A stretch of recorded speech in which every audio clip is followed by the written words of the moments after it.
दोस्तों, इस बार हम अपना 77वां स्वतंत्रता दिवस बनाने जा रहे हैं। इस आजादी को दिलाने में लाखों करोड़ों लोगों ने अपनी जान गंवा दी। कई तो इतने गुमनाम थे जिनका हमें नाम तक नहीं पता। तो दोस्तों, आज हम 5 ऐसे स्वतंत्रता सेनानियों का जिक्र करने जा रहे हैं जिन्होंने अपनी मातृभूमि के लिए अपने प्राणों को निछावर कर दिया और गुमनामी में इतिहास में कहीं दफन हो गए। अवध बिहारी, ये एक राष्ट्रवादी और स्वतंत्रता सेनानी थे। अवध बिहारी ब्रिटिश शासन के खिलाफ क्रांतिकारी गतिविधियों में सक्रिय रूप से शामिल थे।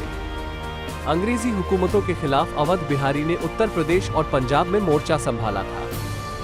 वह राम बिहारी बोस के आंदोलन से जुड़े हुए थे। अवध बिहारी ने ही ब्रिटिश अधिकारी लॉर्ड होर्डिंग पर बम फेंकने की योजना बनाई थी, जिन्होंने 1910 से 1916 तक भारत के वायसराय और गवर्नर जनरल के रूप में काम किया था। अवध बिहारी को फरवरी 1914 में गिरफ्तार कर लिया गया था और मौत की सजा सुनाई गई थी। अवध बिहारी को 1 मई 1915 को अंबाला सेंट्रल जेल में फांसी दी गई थी। खुदीराम बोस, वो अपने बचपन से ही ब्रिटिश शासकों के खिलाफ थे। खुदीराम बोस ने अंग्रेजों पर कई बम हमले किए थे। ब्रिटिश शासकों के नाक में दम करने वाले खुदीराम बोस 19 साल की छोटी सी उम्र में ही शहीद हो गए थे।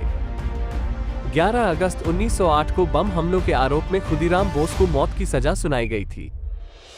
फांसी के वक्त उनकी उम्र 18 साल 7 महीने 11 दिन थी। फांसी से पहले उनके अंतिम शब्द थे, वंदे मातरम। खुदीराम ने अंग्रेजों पर कई बम हमले किए थे, जिनमें सबसे प्रमुख था मजिस्ट्रेट किंग्सफोर्ड पर किया गया बम हमला। बटुकेश्वर दत्त 1900 की शुरुआत में एक भारतीय क्रांतिकारी थे।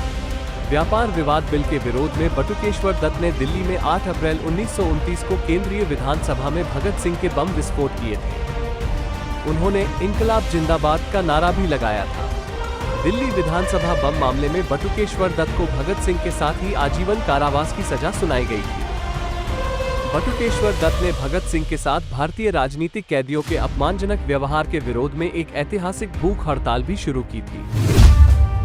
राम प्रसाद बिस्मिल, प्रसिद्ध काकोरी रेल डकैती की साजिश का नेतृत्व करने के लिए राम प्रसाद बिस्मिल का याद किया जाता है।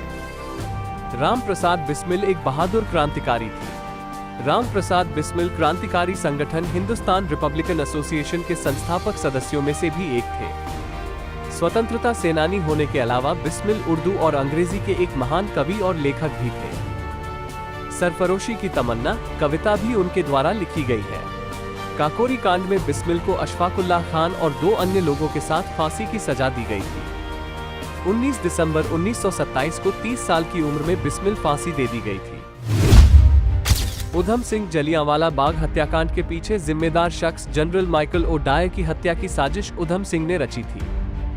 कहा जाता है कि शहीद उधम सिंह ने जलियांवाला बाग नरसंहार देखने के बाद शपथ ली थी कि वह इसका बदला जरूर लेंगे। जलियांवाला बाग हत्याकांड के 21 साल बाद उधम सिंह ने माइकल ओ डायर की हत्या की। हालांकि महात्मा गांधी और जवाहरलाल नेहरू दोनों ने उस समय उधम सिंह के बदले की भावना की निंदा की थी। महात्मा गांधी ने टिप्पणी की थी, आक्रोश ने मुझे गहरा दर्द दिया है। मैं इसे पागलपन का कार्य मानता हूँ। मुझे आशा है कि इसे राजनीतिक निर्णय को प्रभावित करने की अनुमति नहीं दी जाएगी।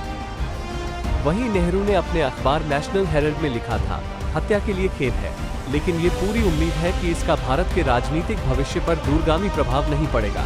लेकिन सुभाष चंद्र बोस शायद एकमात्र ऐसे नेता थे जिन्होंने उधम सिंह के उठाए कदम की सराहना की थी। उधम सिंह को 31 जुलाई 1940 को माइकल ओ डायर की हत्या के लिए पेंटन विलेज जेल में फांसी दी गई थी।